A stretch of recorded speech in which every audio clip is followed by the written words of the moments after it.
안녕하십니까. 오늘도 저희 채널을 시청해주셔서 감사합니다. 우리 한국인들에게는 잘 알려져 있지 않은 밀교에 대해서 흥미로운 밀교의 가르침, 열애, 보살, 그리고 밀교를 일본에 전파한 공예대사에 대해서 소개해드리는 시간입니다. 오늘은 밀교를 일본에 전파한 공예대사에 대한 일대기 네 번째 편입니다. 지난 세 번째 편에서도 이미 말씀드린 내용이지만 구카이는 대학에 입학해서 공부를 하지만 공부의 목적 자체에 대해 의문을 가지기 시작했고 그 결과 공부에서 점점 멀어지게 되었습니다. 이때 한 수행자를 만나게 되고 허공장 구문지법의 만트라를 배우게 됩니다. 허공장 보살의 진언을 100만 번 읊으면 모든 경전의 뜻을 이해하고 암기할 수 있다는 것이었죠. 이에 구카이는 허공장 구문지법을 수행하기로 마음먹고 대학에 공부를 쉬고 고향인 시코쿠에 내려와 시코쿠 여기저기를 다니며 수행을 시작합니다. 이때를 다음과 같이 기록으로 남깁니다. 나는 이 경전에 쓰여져 있는 것이 부처님의 진실된 언어라고 믿고 아와국의 다이류다케에 올랐고 토사국의 무로토 곳에서 일심불란으로 수행했다 라고 삼교지기라는 책에 적었습니다. 이 삼교지기는 쿠카이가 저술한 매우 유명한 책입니다. 여기서 잠깐 다른 얘기를 해드릴게요. 공예대사의 고향은 시코쿠입니다. 시코쿠의 옛날 이름이 사누키입니다. 사누키 하면 떠오르는 것이 사누키 우동인데요. 시코쿠 하면 가장 유명한 것이 이 사누키 우동이죠. 그리고 시코쿠의 또 하나 유명한 것은 오헨로입니다. 공예대사가 창건한 88개의 절을 순례하는 약 1200km의 순례길을 오헨로라고 합니다. 저도 1년에 한 번 정도 틈이 날 때 오헨로를 떠나는데요. 한국에는 오헨로를 한 번 마치면 소원이 하나 이루어진다는 일종의 소원 성취 여행이라는 인식으로 되어 있습니다. 저도 최근 떠났던 오헨로 길에서 중요한 소원을 하나 마음에 품고 순례길에 나선 한국인 청년과 며칠 동행을 했었는데요. 그분의 소원이 이루어졌는지 좀 궁금하네요. 오헨로를 하는 이유가 무엇이든 간에 고생을 사서 하는 건데 하다 보면 또 나름 재미가 있습니다. 어찌되었거나 시코쿠 곳곳에는 쿠카이가 수행을 했던 장소가 일종의 성지로서 유명한 장소가 몇 군데 있습니다. 조금 전에 말씀드린 것처럼 쿠카이는 다이류다케에 올라 수행을 했다고 적었는데요. 이 다이류다케는 시코쿠 남동쪽에 있는 꽤 높은 산입니다. 이 다이류다케 근처에는 오헨로의 21번째 절인 타이류지가 있습니다. 이 타이류지는 산꼭대기에 있습니다. 이 타이류지에서 케이블카를 타고 내려다 보면 높은 산 한가운데 쿠카이의 좌상이 있습니다. 이 자리에서 쿠카이가 수행을 했던 거죠. 가보시면 느끼시겠지만 왜 저런 험한 곳에서 했을까? 올라가기도 내려가기도 힘들고 당연히 밥 먹기도 잠자기도 힘들었을 거예요.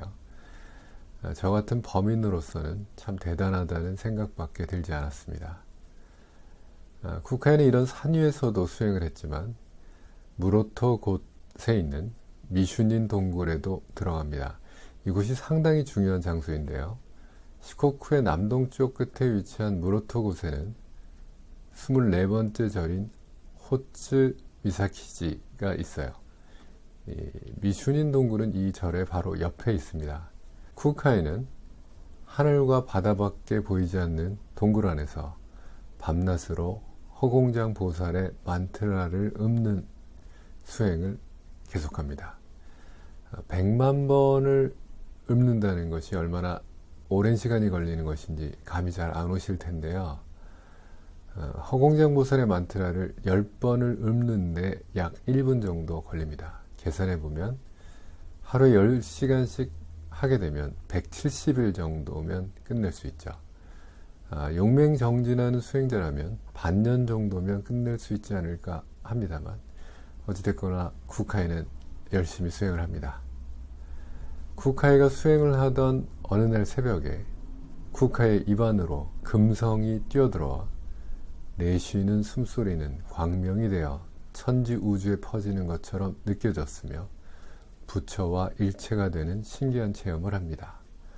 라고 말씀드리지만 이것은 공해대사 사후 200년이 지난 해이안 시대 중기에 기록된 어유고에서 기록된 글입니다. 금성의 당시의 명칭은 명성입니다. 금성이 새벽에 엄청 밝잖아요. 말 그대로 밝은 별이라는 뜻이죠.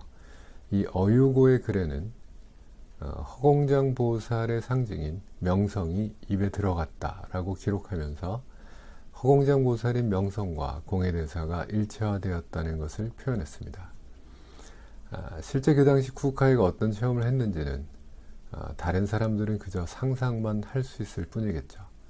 이 체험에 대해서 쿠카이는 실제로는 매우 간단하게 적었습니다. 계곡은 메아리를 아끼지 않고 명성은 다가와 비추었다. 밀교는 즉신성불이 최고의 목표입니다. 살아있을 때 부처가 된다는 것이 목표이기도 하고 혹은 조금 더 다양한 의미로 해석할 수 있지만 바꿔 말하면 요점은 자신이 부처라는 것을 체험하는 것이죠. 쿠카이는 이 순간 우주, 부처와 하나가 되는 체험을 했으며 이 체험을 이렇게 담담하게 명성래영하였다라는 단순한 문장으로 표현했습니다. 불교에서는 불립문자라는 말이 있죠. 깨달음을 글로 표현할 수 없다는 의미죠. 깨달음을 글이나 말로 표현하는 순간 이미 그것과는 멀어지기 때문에 아마도 쿠카이는 오히려 단순하게 그 당시의 체험을 적은 것일지도 모르겠습니다. 어쨌거나 이 체험을 명성래영이라고 하는데요. 이 깨달음은 쿠카이의 인생을 완전히 바꿔놓게 됩니다. 체험을 한 후에 쿠카이는 이렇게 적고 있습니다. 이렇게 해서 나는 조정에서 이름을 다투는 세속의 영달의 실증이 났고 살림에서의 수행생활을 애원하게 되었다. 나의 출가의 뜻을 꺾을 수 있는 것은 그 누구도 할 수 없었다. 사실 허공장 구문지법은 나라 시대에 반입된 밀교 수행법입니다. 나중에 쿠카이가 당나라에서 가지고 돌아왔던 체계화된 밀교 중의 일부가 먼저 일본에 유입된 내용이었죠. 그래서 이 체험은 쿠카이가 출가에 명확한 뜻을 둔 체험인 동시에 쿠카이와 밀교의 실질적인 만남이기도 합니다. 어찌되었거나 결정적으로 이 명성래영의 체험에 의해서 쿠카이는 완전하게 불교에 귀의하게 됩니다. 쿠카이 일대기 4편은 이쯤에서 끝내고 깨달음에 대해 쿠카이의 스승인 불공의 채널링 메시지를 들어보겠습니다. 공이라는 세계는 매우 복잡하며 단순히 아무것도 없다라는 의미가 아니며 그렇다고 해도 말이나 물질적으로 표현할 수 없습니다. 공이라는 세계와 깨달음이라는 말이 항상 함께 사용되고 있지만 그것을 가르치는 것은 다른 관점입니다. 공이라는 말은 인간 세계에서 본 하나의 개념이며 깨달음이라는 말은 빛의 세계에서 본 하나의 개념입니다. 여러분들은 인간의식을 통해서 공이라는 세계에서 배움을 시작해서 다양한 공의 뒷면을 체험하고 모든 공을 다 간파했을 때 깨달음의 세계로 들어갑니다. 이 깨달음의 세계에 들어가기 위한 오의를 몇 가지 받아들이고 마지막에 오의를 얻지 못하면 문을 열 수 없게 됩니다. 여러 배움을 해서 공을 깨닫고 다양한 오감을 깨닫고 불교의 가르침을 배운다고 해도 마지막 문이 열리지 않는 한 깨달았다는 것은 불가능합니다. 공부해서 알게 된 것과 깨달았다라는 것은 다른 차원이며 여러 지식을 익히고 깨달은 사람의 이야기를 전부 알고 있다고 해도 그것은 깨달음은 아닙니다. 문을 열고 진짜 세계에 들어갔을 때 그때 깨달았다는 감각을 알게 됩니다. 그렇지만 그때까지 알고 있었던 것들을 아무것도 알지 못하고 있었다. 알고 있다고 생각했을 뿐 정말 알지 못했다. 알았다고 생각했던 것을 알지 못하고 있었던 것이었다. 이것을 깨달음이라고 합니다. 따라서 알았다고 인식하고 있는 동안은 깨달음은 아닙니다. 인간의 머리로는 깨달음을 얻을 수 없습니다.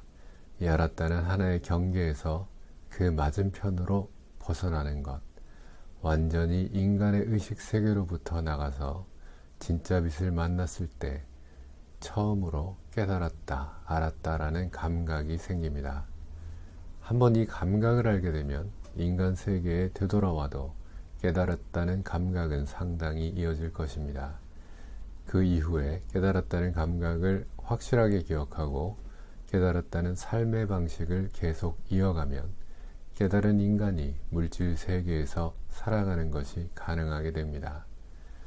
하지만 많은 사람은 인간 세계에서 살아가면 다시 문이 차츰 닫히게 되고 깨달았다는 감각을 잊어버리게 되어 결국은 깨달았다는 것조차 잊어버리게 됩니다.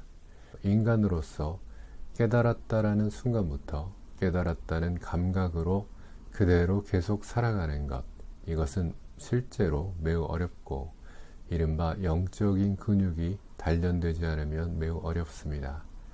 석가모니는 그 수행을 했기 때문에 그 깨달았다는 감각을 유지할 수 있었습니다.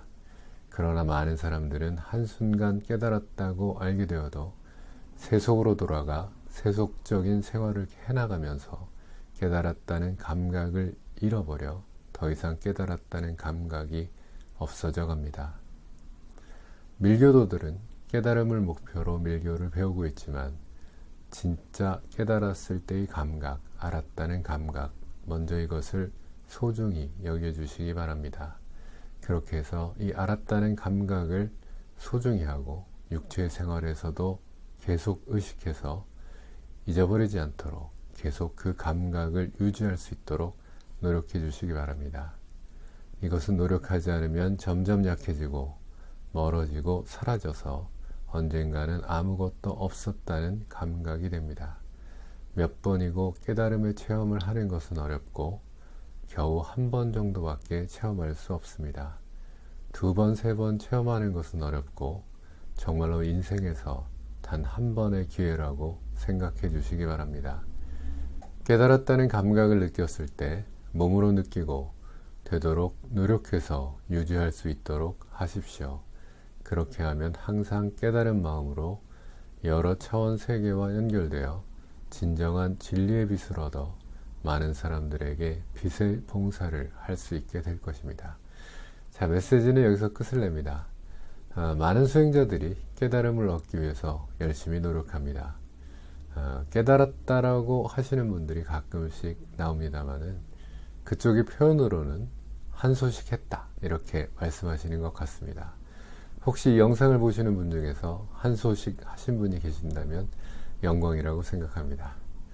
오늘도 끝까지 시청해 주셔서 감사합니다. 네이버 블로그나 다음 카페 빛의 아갈탄에 방문해 주시면 밀교의 배움에 대한 다양한 글들이 많으니 한번 읽어봐 주시기 바랍니다. 감사합니다.